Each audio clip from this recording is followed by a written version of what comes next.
নবী আলাইহিস সালাম তার কওমের উপরে রেখে গিয়েছেন, তাদেরকে গজবের বদদুয়া দিয়ে জাহাজে উঠে চলে যাবেন, অমুক দেশে ওপারে চলে যাবেন, আর এই কওমের কাছে থাকতে চাচ্ছেন না।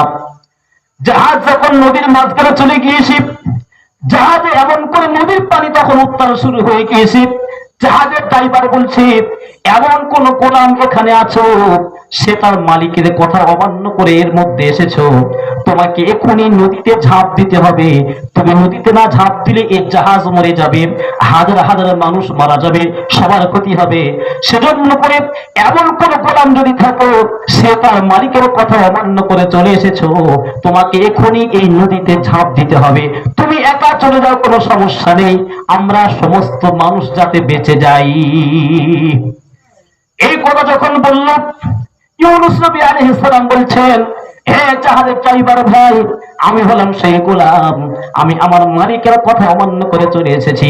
আমার মালিক হলেন আল্লাহ, আমাকে পাঠিয়েছিলেন দিনের দাওয়াত দেওয়ার জন্য অমুক জায়গায়।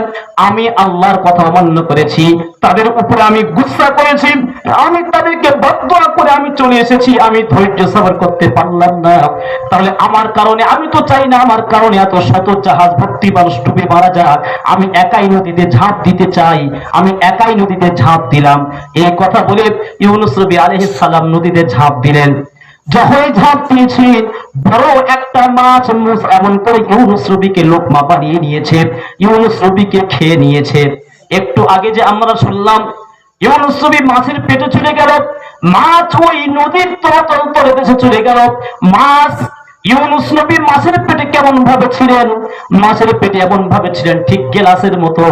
গ্লাসের উপরে যদি কোনো মানুষ থাকে সবকিছু দেখতে পায়, ইউনূস নবী মাছের পেটের মধ্যে ছিলেন, বাইরে সমস্ত সদৃশ্য দেখছিলেন, সবকিছু নিজের কানে শুনছিলেন।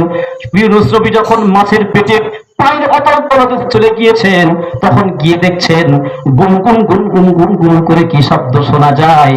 কিছুক্ষণ পর দেখছেন ফেরেশতা জিবরিল আলাইহিস সালাম সেখানে এসে গিয়েছেন। যদি বলেন সুবহানাল্লাহ। জিবরিল যখন সেখানে গিয়েছেন, ইউনূস নবী বলছেন কি ব্যাপার, এটা তো মাছের পেটের মধ্যে নাপাক জায়গা, ফেরেশতা জিবরিল আপনি কেমন করে এখানে আসলেন, এটা তো নাপাক জায়গা।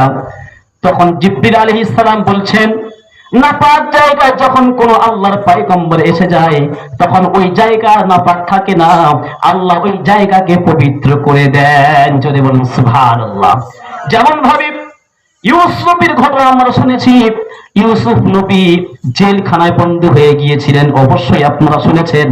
তো জেলখানা তো নাপাক জায়গা, জেলখানা তো বদমাইশ মানুষদের জায়গা।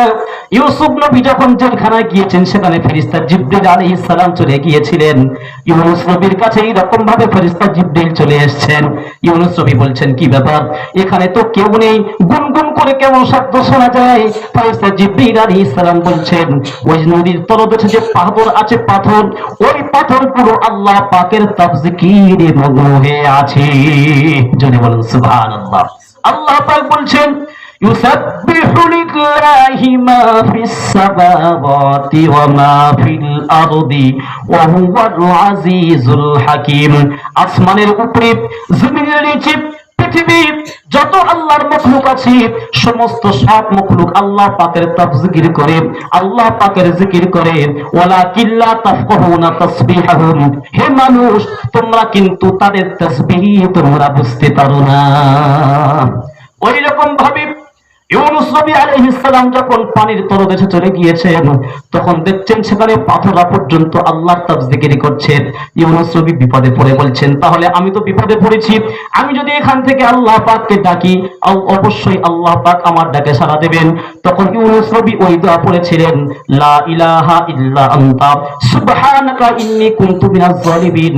ইউনূস নবী যখন আল্লাহ পাককে ডেকেছেন, আল্লাহ পাক সাড়া দিয়েছেন, ফাস্তাজাবনা লাহু ওয়া নাজ্জাইনাহু মিনাল গাম্মি ওয়া কাযালিকা নুনজিল মুমিনিন। যখন আল্লাহ পাক সাড়া দিয়েছেন, তো একটু আগে যখন বলেছিলেন ওই মাছের পেটের মধ্যে যন্ত্রণা শুরু হয়ে গেল, যন্ত্রণা অবশ্যই মাছ 40 দিন পর্যন্ত ঘোরাঘুরি করেছে।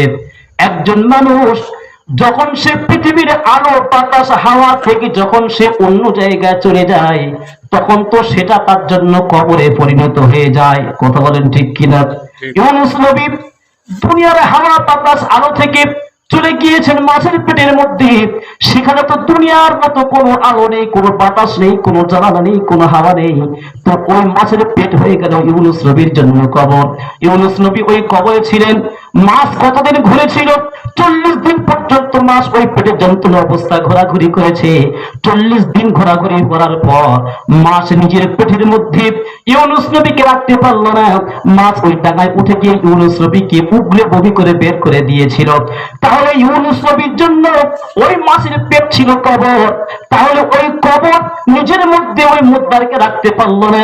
মুদ্দার এমন করে কবর 40 দিন ঘোরাঘুরি করার পর ওই মুদ্দারকে ফিরিয়ে দিতে বাধ্য হয়েছে।